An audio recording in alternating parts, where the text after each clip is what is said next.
Di Kampung Tugu, cerita berjalan. Kisah-kisah lama tak lekang oleh zaman. Dengan penuh keelokan, kampung ini berdiri, menyimpan rahasia hingga di ujung nanti. Kampung Tugu, laksana perahu di samudra waktu, menerjang ombak sejarah tanpa ragu-ragu. Tak pernah padam api warisan bakti, di dalam pusaran zaman tetap teguh berdiri. Bersama saya Adam Khan, mengusut tuntas potret realita. Inilah 5 News selengkapnya.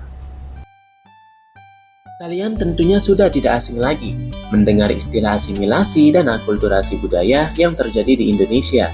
Tak heran, perjalanan sejarah Indonesia memang cukup menarik untuk ditelusuri, termasuk sejarah Kampung Tugu yang sedang kami kunjungi. Kampung Tugu menjadi bukti sejarah dari singgahnya bangsa Portugis di tanah Nusantara. Kampung bersejarah yang terletak di kawasan Cilincing, Jakarta Utara ini merupakan salah satu kampung tertua di Jakarta, sekaligus yang menjadi saksi asimilasi dan akulturasi budaya Portugis dengan budaya Betawi. Komunitas masyarakat ini adalah orang Tugu, atau yang dikenal juga sebagai Betawi Portugis. Kampung ini pada mulanya merupakan tempat singgah bangsa Portugis yang ditawan oleh VOC akibat kekalahan Perang di Malaka pada tahun 1648. Setelah berhasil menguasai Malaka dari tahun 1511 sampai 1641, Portugis harus menerima kekalahannya dan bersedia dipindahkan ke Batavia untuk dijadikan tawanan sebagai serdadu VOC pada tahun 1661. Kemudian, para tawanan Portugis ini dimerdekakan dan dibuang di Batavia Tenggara yang saat ini dikenal dengan nama Kampung Tugu. Sejak saat itu, mereka disebut dengan kaum Marjikes yang dalam bahasa Melayu berarti merdeka. Perubahan nama menjadi Kampung Tugu dilatar belakangi oleh kesulitan orang Betawi dalam menyebutkan nama Portugis, sehingga kaum Marjikes kini lebih dikenal dengan nama Kampung Tugu.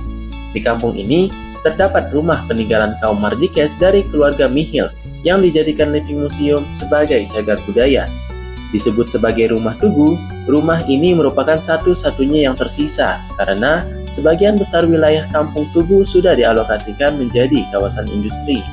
Rumah Tugu memiliki ciri atap yang tinggi dan melandai sampai menutupi teras yang berfungsi untuk menahan panas matahari. Rumah peninggalan dari keluarga Mihils ini sudah berdiri selama kurang lebih 250 tahun dan telah dihuni oleh 5 generasi.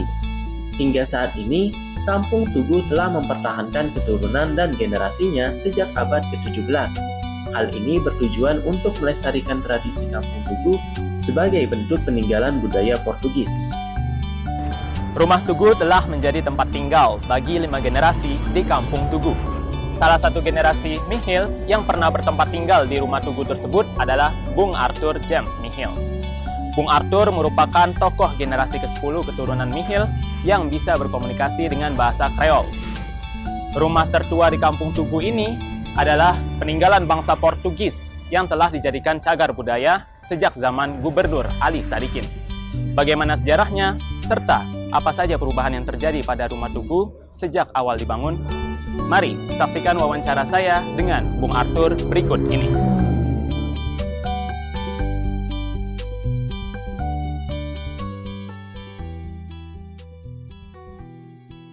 Orang-orang ini akhirnya memilih mengasingkan diri meninggalkan Batavia. Itu terdiri dari 23 keluarga, kurang lebih 150 jiwa. Mereka berperahu dari Sunda Kelapa ke arah timur, tapi begitu ketemu dengan muara Cilincing, mereka masuk, berhenti di satu tempat, dan akhirnya memutuskan untuk tinggal. Tetapi, saat ini bahasa Kreol hanya bisa dijumpai kalau kita mau mendengarkan orang Tugu bernyanyi. Nah, karena itu diwariskan dalam notasi lagu, itu masih bisa. Tetapi kalau untuk bercakap-cakap sudah tidak ada lagi. Yang mungkin saya ini adalah orang yang paling mempelajari bahasa Kreol. Saya berusaha mengingat dan menghafal kosakata dalam bahasa Kreol. Banyak kosakata dalam bahasa Kreol yang masih saya ingat. Tapi kalau untuk bercakap-cakap sudah tidak ada lagi. Kalau saya mau bercakap-cakap dalam bahasa Kreol, saya mesti ke Malaka. Kalau dari kami, khususnya kami keluarga Nihil dan Keroncong Tugu, kami ini sudah berbuat. Kami setelah melestarikan keroncong. Saya main keroncong itu dari tahun 88. Sekarang udah 36 tahun. Udah beranak pinak lah kalau dia hewan ya. Dan kami bukan hanya melestarikan, tapi kami sudah mengembangkan musik keroncong ini, memperkenalkan, menginfluence dari berbagai macam tempat, dari berbagai macam genre, maksudnya tingkatan umur, baik di kampus, di pemerintahan kota, dan seterusnya. Membantu timbulnya grup-grup baru di luar Tugu. Kami sudah lakukan. Ditambah lagi kami mendedikasikan rumah kami menjadi living museum agar orang yang mau mencari informasi tentang Tugu, sejarah Tugu, budaya Tugu bisa datang ke tempat ini. Terbuka. Jadi kami telah lakukan. Kalau yang lain kami berusaha mengajak keluarga-keluarga yang lain. Semoga aja apa yang kami lakukan ini bisa menginfluence mereka ya. Saat ini saya sedang berada di Gereja Tugu atau yang telah beralih nama menjadi GPIB Tugu, salah satu peninggalan bangsa Portugis yang masih terlihat jelas sampai sekarang. Gereja Tugu awalnya merupakan pemberian dari Tuan Tanah Belanda yaitu Justinus van der Vins pada tahun 1748, di mana sejak saat itu bangunan serta benda-benda di dalamnya masih berdiri kokoh hingga saat ini. Gereja Tugu juga menjadi tempat untuk melestarikan peninggalan bangsa Portugis lainnya, di mana masyarakat melakukan ibadah dengan diiringi musik keroncong Tugu di dalam gereja ini. Gereja Tugu menjadi bagian sejarah perjalanan terbentuknya Kampung Tugu yang membuatnya menarik untuk dikulik. Kalau dibilang sejarah gereja dan kenapa gereja masih bisa bertahan sampai sekarang dan eksis sampai sekarang, karena gereja ini bukan tempat yang pasif tapi aktif, jadi selalu digunakan setiap minggu untuk peribadahan, untuk pemberkatan, perkawinan, untuk kegiatan peribadahan yang lain-lain, dan juga untuk semua kegiatan yang peribadahan yang kita lakukan berpusat di sini. Jadi kenapa masih eksis sampai sekarang? Karena ini bagian dari cagar budaya dan kita tidak akan melepas itu, karena gereja Tugu ini bagian dari sejarah dan sistem peribadahannya kita terpusat ke sinode. Jadi gereja ini adalah bagian dari sejarah, jadi kita peribadahannya kita juga harus terpusat ke sana. Jadi gereja ini kalau dibilang hitung umur kita mundur itu 1740 itu terjadi pemberontakan Cina. Jadi gereja hancur, kembali dibangun ulang oleh Tuan Tanah Cilincing, yang punya daerah Cilincing ini ada Tuan Tanah tapi orang Belanda, Justinus Vink namanya. Seperti nanti di depan ada tertulis di prasasti, dia bangun kembali, dia berikan tanah dan dia bangun kembali yang kedua nih.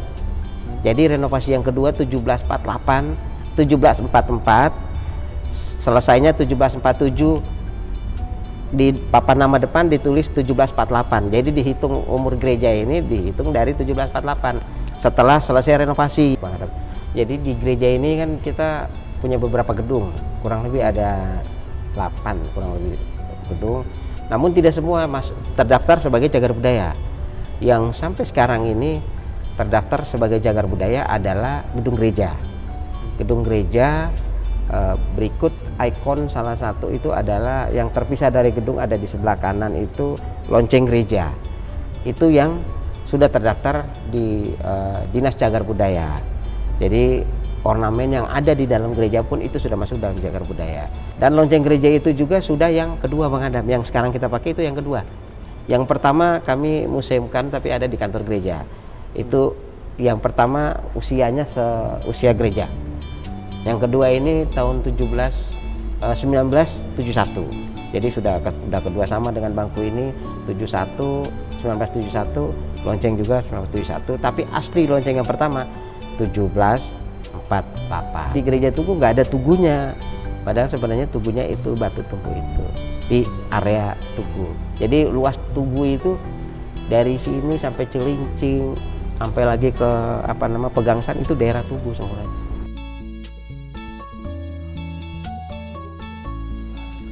Keroncong adalah jenis musik di Indonesia yang dibawa oleh bangsa Portugis. Bagi Kampung Tugu, budaya musik keroncong adalah budaya kebanggaan yang terus diwarisi kepada generasi mudanya hingga saat ini. Adalah Andre Juan Mihils, salah satu tokoh yang berperan penting dalam mewarisi budaya musik keroncong dengan mengumpulkan generasi muda untuk mempelajari musik keroncong Tugu. Motivasi datang dari sosok ayahanda Andre yang berharap agar musik keroncong tetap lestari di tanah Nusantara. Mari ikuti saya untuk melihat keindahan budaya musik keroncong. Memilih mencari tempat di luar tembok Batavia 20 km arah timur, dan mereka sampailah ke tempat ini yang waktu itu masih terdiri dari hutan belantara dan rawa-rawa. Nah, mereka membuka lahan, bekerja sebagai petani, nelayan, dan berburu babi hutan. Di tengah-tengah kesibukan mereka, semasa istirahatnya mereka memainkan alat musik yang mereka bawa dari Batavia. Walaupun ada sebagian alat yang mereka buat sendiri, yaitu macina, perunga, dan jitera. Ketika mereka memainkan alat musik itu, berbunyi cerang-cerong saling bersautan, makanya orang di sekitar menyebut musik yang nenek moyang kami mainkan itu keroncong. Kami juga ada program Keroncong Goes to School, karena di pelajaran SD atau SMP itu ada yang namanya pelajaran musik keroncong Tugu, dan mereka juga mau tahu keroncong Tugu. Akhirnya kita bawa satu tim untuk hadir di satu sekolah swasta itu untuk kita memainkan alat musik dengan yang anak-anak juga. Jadi kontribusi dari sekolah juga itu sangat luar biasa. Kalau mereka mengundang, tentunya kami pasti akan datang untuk mengajarkan musik keroncong. Ya, banyak festival-festival yang diadakan di daerah-daerah ya. Kalau di Solo itu terkenal dengan Solo Keroncong Festival. Nah, itu tiap tahun bulan Juni itu pasti ada Solo Keroncong Festival. Mungkin ini udah yang ke-15 kali ya. Dan kami Keroncong Tugu udah 5 kali hadir diundang tampil di sana. Ada Suara Nusa keroncong yang ditampilkan, diadakan oleh teman-teman dari Semarang, itu udah yang didukung oleh Kementerian Pendidikan. Itu udah berapa tempat ya roadshow, dari mulai ke Magelang, ke Solo, kemarin ke Kediri. Tahun ini mereka akan bikin di Banyumas. Itu ya luar biasa. Impian kami keroncong itu bisa sejajar dengan genre musik yang lain yang ada di dunia ya. Nah, siapa sih yang nggak mau ketika kita lewat di satu jalan dengar musik, wah itu pasti keroncong. Nah, itu kepinginnya sih keroncong itu ada di setiap sekolah pendidikan ekstrakurikuler yang menampilkan musik keroncong, dan tentunya dengan menciptakan lagu-lagu baru yang nuansanya musik keroncong, tapi pesan yang disampaikan kekinian, kan kenapa tidak? Yes, itu kan menjadi sarana.